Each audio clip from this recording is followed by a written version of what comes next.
అంజోడు కర్ణాటకలో నుంచి అక్కడి నుంచి మొత్తం బండ్లు తీసుకొచ్చి నీ కమ్మి పార్లకి తింటారు ఆడు గోదలు చచ్చిపోతున్నాయి. కత్తి పేరు ఇద్దరు నీ ఇద్దరు వచ్చి స్పాటెడ్ అదేందో కండ పట్టుకొని వేసుకొని మరి వచ్చి వచ్చిండు. ఆ సభ ఏందో కథ ఏందో మనుషులు మొత్తం తత్తురు ఇద్దరు వచ్చి అది చేసి ప్రాణాలు మళ్ళీ తిరిగి తీసుకొస్తాడు మన సభ కూర్చోలే మన కూర్చోలే మూట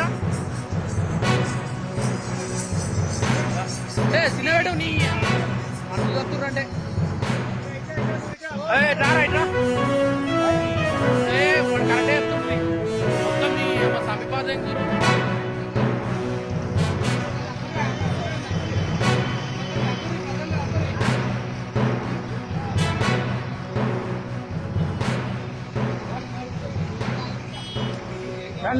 No.